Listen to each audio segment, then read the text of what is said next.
It is mid-September, just off Dutch Harbor near Bristol Bay, the richest seafood-producing ocean in the world. The Sea Alaska, the floating factory operated by Trident Seafoods Corporation, awaits the annual gold rush, better known as the Red King Crab Fishery.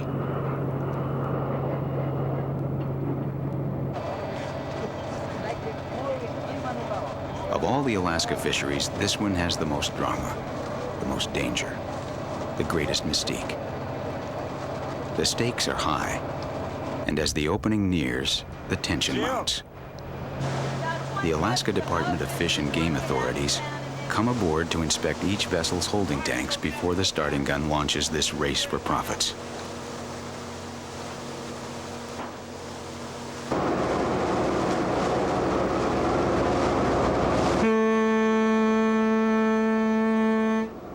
With a blast of her horn, the 110-foot schooner Thule bids farewell as the lure of profits and adventure draw her crew away from home toward one of the world's most inhospitable oceans. As the shoreline recedes, the vessel that provides their security and their livelihood seems dwarfed by the remoteness around her. Now their lives depend on the steel hull of the Thule and on the talents of part owner and skipper Peter Liskey. As they steam towards the grounds, the king crab pots must be baited with jars of herring and whole cod. If Liskey can find the crab, the herring will entice them into the pots, and the opportunity to feed on cod will keep them there. Pots are chained down to get more on deck and to keep them from washing overboard in high seas. In the galley, Cook E.J. Little cooks the season's opening ceremonial breakfast, while the crew still has time to enjoy it. 15 potatoes there.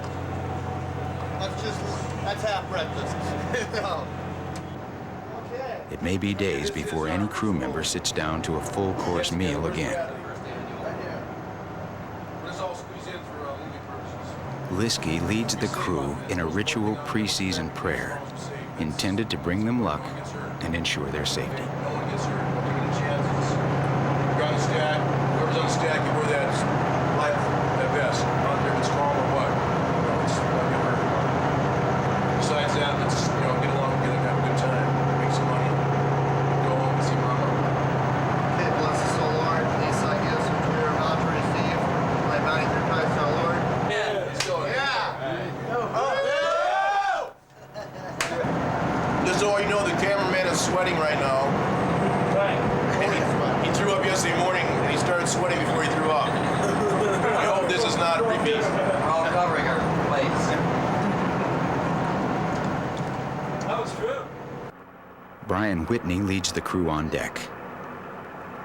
They have chosen a spot at the northwesternmost corner of the Bristol Bay Crab Grounds, where the picking has been good in prior seasons.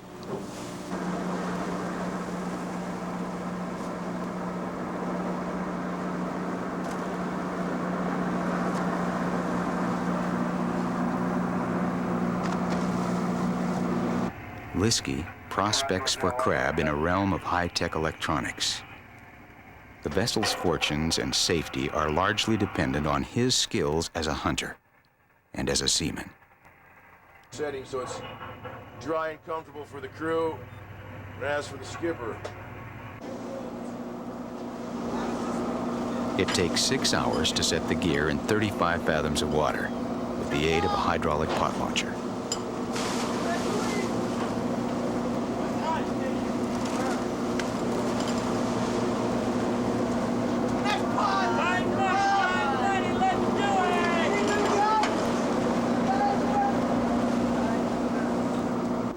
For the crew, the work is grueling and dangerous.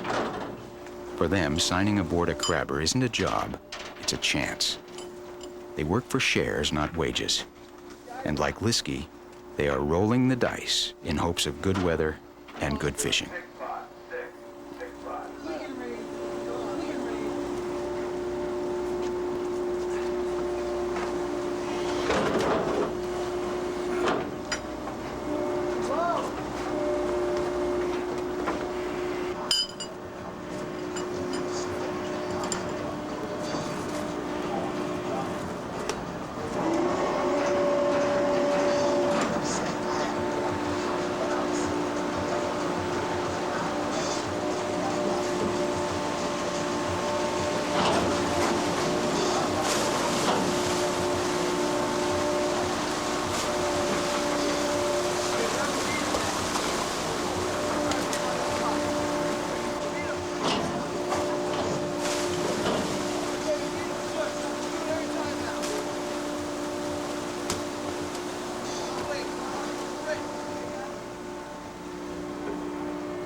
Each pot is identified by a number required by Fish and Game, and by a name conceived by the crew.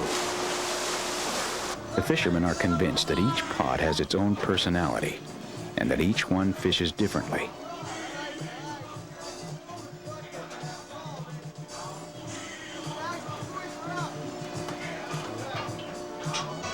Out of a deck load of 110, maybe 30 or 40 are good pots, says Liskey, while 10 to 15 don't fish at all.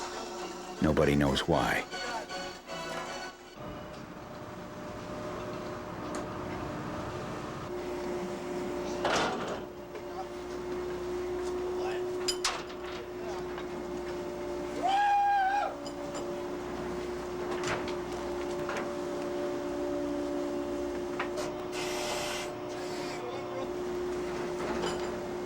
They prepare to launch the last pot.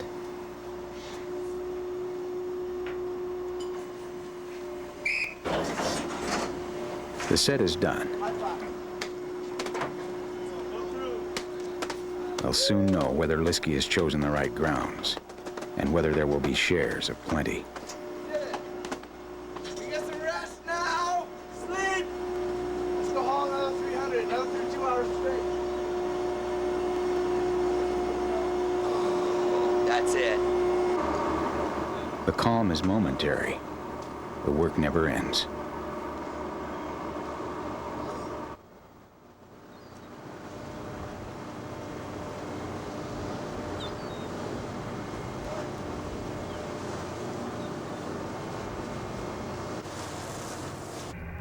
Yeah, I remember the first time I went to Alaska, I had a pair of hip waders for my boots, and one was full. Liskey, the Ohio native who came to Alaska 20 years ago to seek his fortune, has been awake now for more than 24 hours.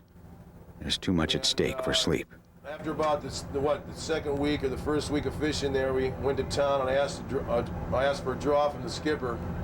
He goes, "Peter, I'll give you a draw, but only if you go and buy yourself a pair of rain boots and some rain gear that it's real rain boots, real rain gear.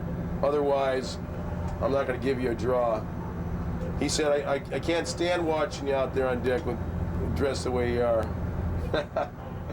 Oh man, I was one big, huge, giant greenhorn. The waiting equates to suspense. What will the sea provide?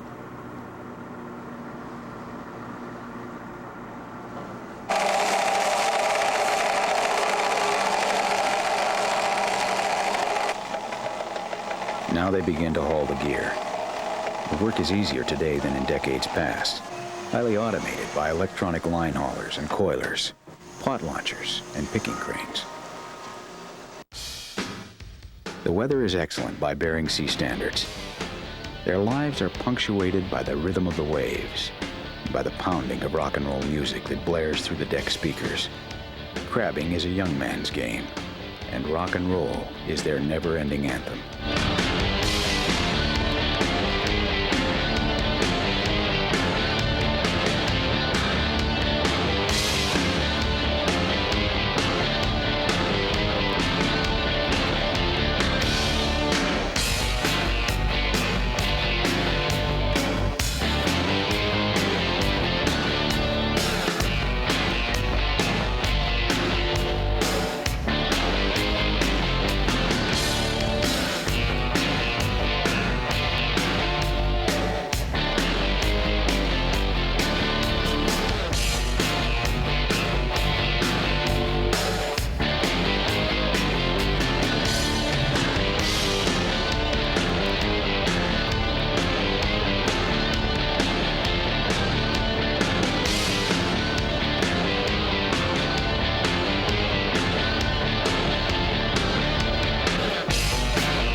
70.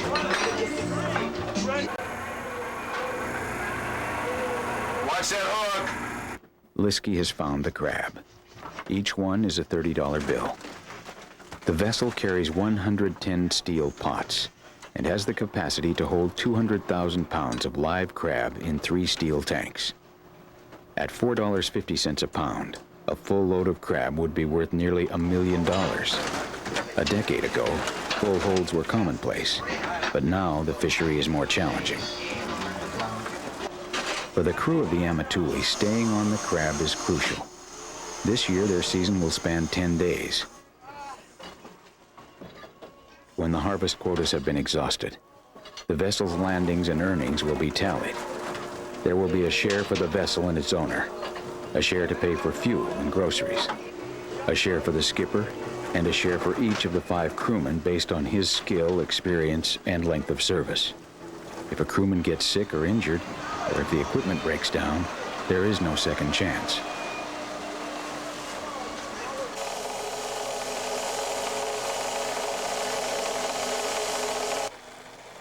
The work goes on around the clock.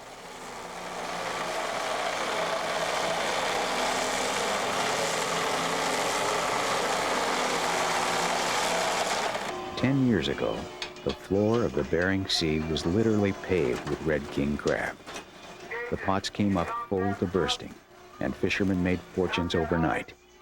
And then the bottom dropped out. Now, a decade later, the resource is on the rebound and prices are sky high. Crabbing is again a very good business.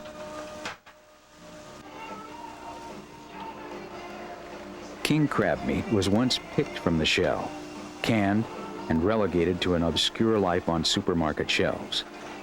It was elevated to stardom when enterprising restaurateurs discovered that brightly colored king crab legs made a dramatic in-the-shell entree that competed with lobster for the customer's eye at far less cost.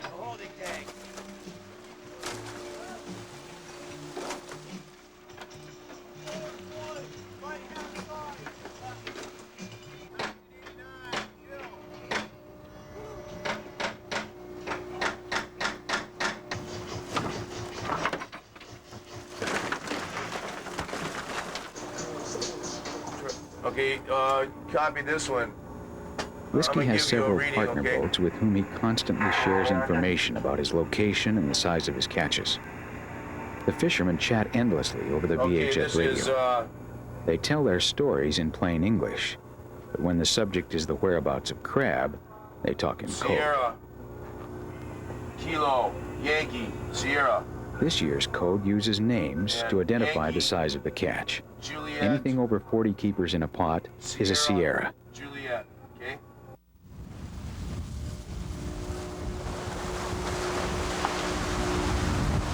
The National Weather Service marine forecast about till present time to 6 a.m. Tuesday, the Alex to 6 a.m. Wednesday.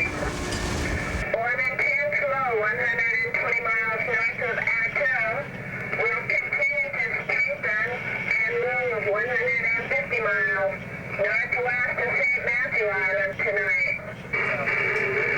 The 96 Alpha near Portion, Bristol Bay, tonight to 9 a.m. 6 Alpha near warning. Northwest 15, increasing southwest to 30 knots by afternoon.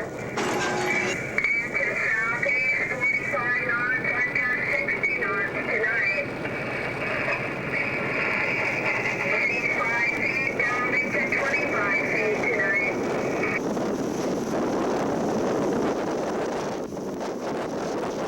It is blowing 45 knots, with waves to 20 feet. Now the fishermen pay for the chance to seek their fortunes. In this inhospitable place, men and boats are pushed to their limits, sometimes beyond.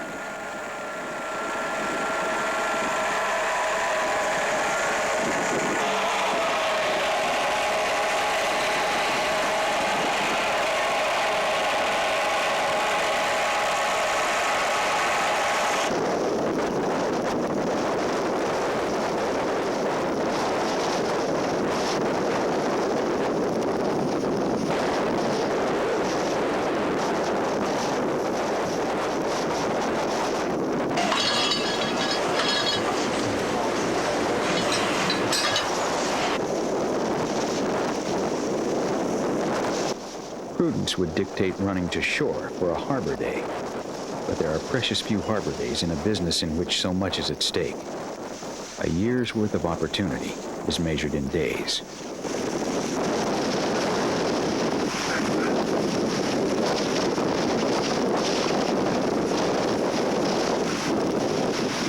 The fishing is terrible. But Liskey won't take cover until the wind reaches 80 knots.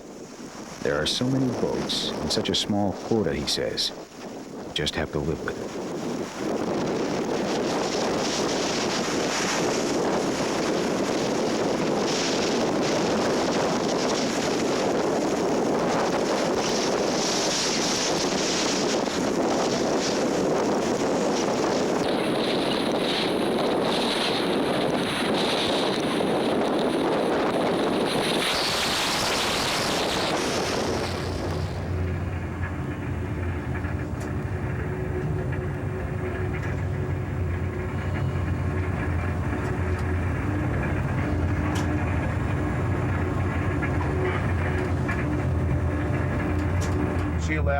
See Alaska, Amatuli. The Amatuli is out of bait. Alaska? It's time to deliver to the processor, while the crab are still in good shape, and they haven't suffered dead loss that would erode the crew's earnings. Copy, Bart. Yeah, Roger. We got a board The voice here. is that of Bart Eaton, the former owner of the Amatuli and Liskey's mentor. I'd say 40, okay? Now vice president of northern operations for Trident Seafoods. He's calling from the processor Sea Alaska, now moored in Herndon Bay. Liskey estimates the catch at 40,000 pounds. Okay. It's nearly $200,000 worth of crab. All right. Obviously.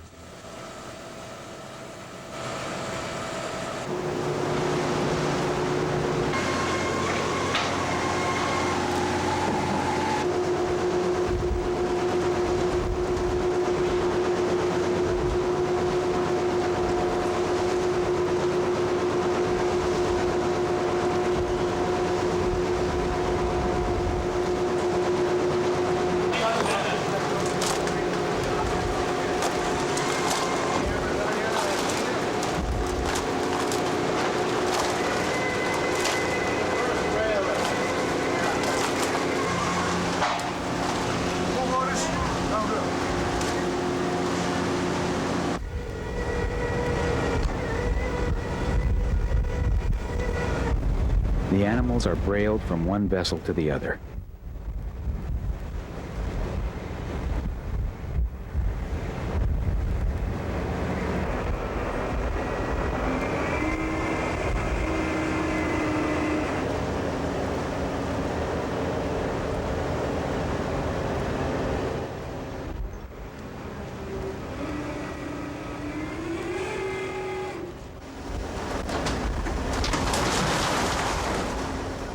Aboard the Sea Alaska, the crab are split, sorted, cooked,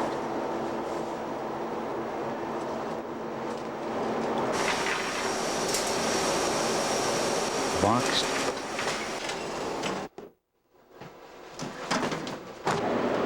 and frozen. While the Amatuli crew hurries back to the fishing grounds.